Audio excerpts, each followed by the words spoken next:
ada orang jual masker di pasaran 15 sampai 35 ribu kayak gini, cuma di laser cutting doang kayak gini, bahannya nggak sampai 0,8 kata itu saya. Aduh, kira-kira kalau mau cari masker kayak gini lah. Ini perbandingan aja ya, ini masker medis nih.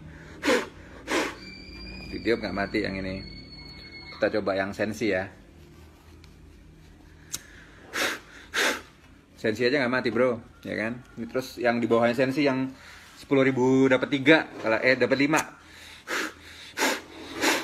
Tuh, nggak mati bro. Terus gini yang masker gratis nih, yang pakai tisu dalamnya nih. Nih, masker gratis.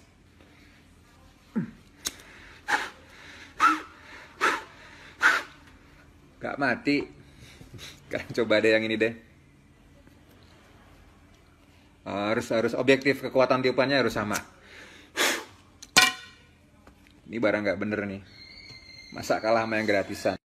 Oke, selamat datang di Kabar Bisnis. Dan tadi kita udah memulai dengan satu video ya. Iya, betul. Kira-kira sudah ketahuan kan kita akan bahas apa nih? Nah, kita akan bahas masker nih ya. Iya, kita akan bahas masker.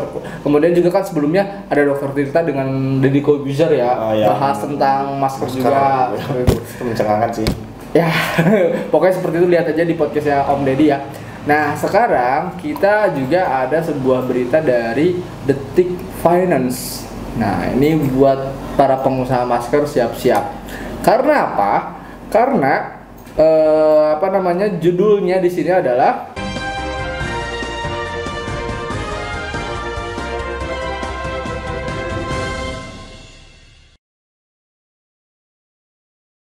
kamu bisnis masker kain, pemerintah rilis aturan SNI-nya.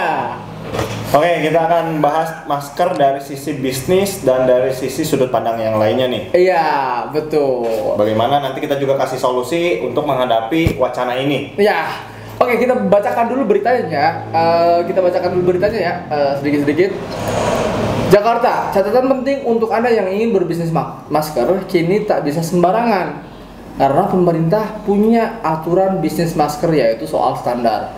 Nah, standar SNI ini untuk masker kain telah dibuat dengan nomor penetapan 8914/2020 tekstil strip masker dari kain melalui keputusan Kepala BSN nomor 408/KEP/BSN/9/2020 pada 16 September 2020 lalu. Oke, itu tandanya udah di SK-kan seperti yang keputusan betul. Jadi kalian tidak bisa mengelak lagi untuk para pengusaha masker. SNI itu sebelumnya diajukan oleh Kementerian Perindustrian atau Kemenprin dalam rumusan Rancangan Standar Nasional Indonesia (RSNI) untuk masker dari kain. Hal ini dilakukan untuk menjaga kualitas masker kain yang sangat krusial di tengah pandemi virus corona COVID-19. Oke, pertanyaannya, kenapa harus Kementerian Perindustrian? Kenapa enggak dari Kementerian Kesehatan yang dia tahu secara kesehatan ini maskernya enggak ini loh? Apakah ini sebuah konspirasi? Kenapa dari perindustrian gitu ya? Kenapa dari perindustrian yang keluarnya bukan dari Kementerian Kesehatan? Mungkin kita ambil positifnya ya. Apakah di balik ini ada yang tolong SNI-in, aku udah mau siap-siap nih ngeluarin produk. Itu kita nggak tahu. Itu konspirasinya ya. Coba kalau misalnya kita ambil sisi positifnya, mungkin karena kan kalau misalnya jual beli itu kan harus lewat perindustrian. Ya, itu. Tapi sih ya memang harusnya sih yang menetapkan standarnya ya Kementerian Kesehatan ya. Yang mengajukan gitu ya. Oke, skip. Nah, dalam SNI 8914/2020, masker dari kain diklasifikasikan dalam 3 tipe. Yang pertama, tipe A untuk penggunaan umum, tapi nggak dijelaskan detailnya ya di sini. Tipe B untuk penggunaan filtrasi bakteri, dan tipe C untuk penggunaan filtrasi partikel. Oke, Dek, kayaknya ini yang tipe A, B, sama C ini kemungkinan ya, ini nggak tahu bener sih ya, karena nggak ada kejelasannya. Iya. Nggak ada penjelasannya. Cuman mungkin tipe A itu yang kayak biasa di toko-toko yang warna biru atau warna hijau itu ya? Scuba gitu? Bukan scuba deh, yang biasa kayak dokter itu. Oh iya. Yang warna hijau kalau nggak salah. Iya, warna hijau. Kalau tipe B? tipe B itu yang filtrasi bakteri, kemungkinan itu yang upgrade-nya buat lebih kayak dokter yang dia butuh mungkin berhadapan dengan orang sakit bakteri kayak gitu. Iya. Nah, untuk yang tipe C untuk menggunakan filtrasi partikel itu mungkin dia yang ada masker yang kayak gini nih, yang ada corongnya 2 ke sini. Yang mungkin buat orang gergaji, terus dia butuh ada partikel-partikel serbuk yang kecil itu. Iya. Atau yang apa namanya, yang nyemprot-nyemprot disinfektan atau mewarnai kayak gitu deh. Iya. Yang partikel-partikel mungkin ya. Iya, seperti itu. Mungkin.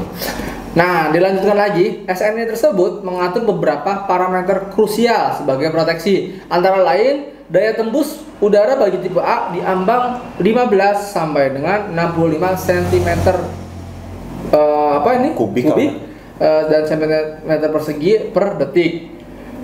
Daya serap sebesar kurang dari 60 detik untuk semua tipe dan kadar formaldehida bebas hingga 75 mg ya atau per kilogram untuk semua tipe.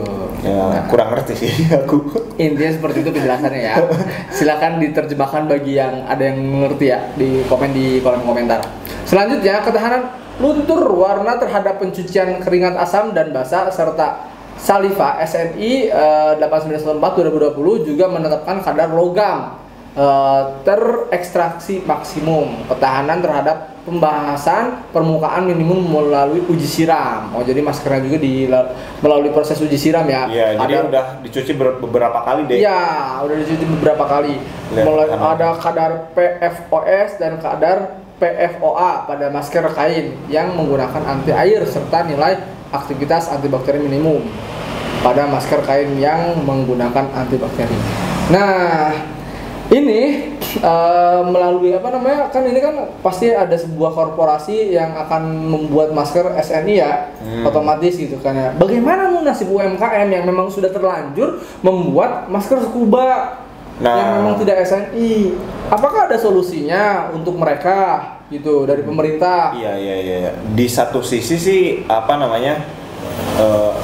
penstandaran ini bagus ya untuk konsumen. Karena bisa lebih melindungi. Iya, betul. Tapi di satu sisi ada jutaan masker yang sudah dibuat, itu bisa-bisa nggak laku. Oke, tadi kan kamu bilang itu kan ada penstandaran dari segi kesehatan ya. Kenapa nggak dari dulu biar si UMKM ini udah siap gitu dan bakal buat masker yang memang sesuai dengan standar SNI. Kenapa nggak dari dulu gitu? Ya iya, itu makanya deh aku bilang tadi kenapa di sini ada tercium-cium bau-bau konspirasi kayak gitu.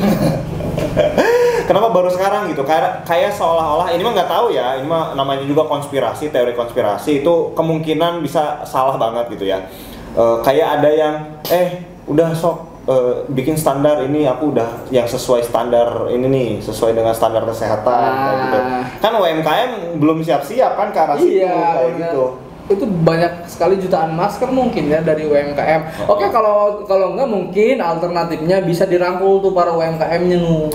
Nah, iya dikasih tahu cara solusinya itu di UMKM-nya dikasih tahu cara bikinnya yang standar itu. Kemudian kalau yang sudah beredar itu gimana yang masker scuba? Nah ini bisa mungkin didiskusikan apakah kalau misalkan si masker scubanya itu didobel ya. Kemudian menggunakan kain-kain tertentu, tisu ya.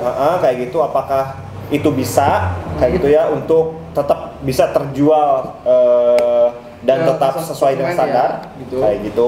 Nah itu bisa dicari solusi-solusi seperti itu teman-teman. Oke, hanya closing statementnya sih dari berita ini, intinya SNI tersebut mempersyaratkan masker harus memiliki minimal 2 lapis kain gitu. Nah itu kan 2 lapis kain. Iya, kombinasi bahan yang paling efektif digunakan adalah kain dari serat alam seperti katun, ditambah 2 lapisan kain chiffon mengandung polister spandex yang mampu menyaring 80-99% partikel tergantung ada ukuran partikelnya, seperti itu. Nah kayak tadi ya, makanya yang mungkin si masker scuba itu mungkin di dalamnya ditambahin tuh potongan kecil kayak khusus di kayak hidung sama mulutnya. Oh iya paham. Ditambahin kayak gitu si kain ini. Oh iya, bisa jadi solusi tuh. Jadi masker yang memang sudah terbuat banyak berjuta-juta itu bisa tambahin lagi. Biar nggak banyak, cuman potongan potongnya yang bagian mulut lah ya, sama hidung kayak gitu. Jadi para UMKM pun tetap bisa berjualan masker skubanya. Oke, itu saja. Mudah-mudahan para pejuang UMKM, khususnya mereka yang jualan masker tetap semangat walaupun dengan adanya aturan SNI ini, jadikan motivasi buat kalian ya, bukan malah jadi bangkar usahanya ya, gitu. Betul. Tapi gunakan alternatif seperti yang kita sarankan tadi, dan tentunya harus berkoordinasi dengan pihak yang berwenang terkait aturan SNI itu seperti apa gitu ya. Iya. Oke, ada lagi Nuk? Ya mudah-mudahan nggak kena razia lah ya. Soalnya helm nggak NS nggak SNI. SNI juga nggak biasa nggak ditanyain sih. Pas razia motor helmnya SNI nggak ditanya tuh. Apalagi kan itu menambah pekerjaan Pak Polisi ya. Satu-satu ditanyain pasti capek juga kan. Iya sih. Yaudah, mudah-mudahan kita terhindar dari virusnya dan kita tetap bisa usaha dan bisa ibadah seperti biasa aja lah. Oke, sampai jumpa di episode berikutnya. Bye-bye.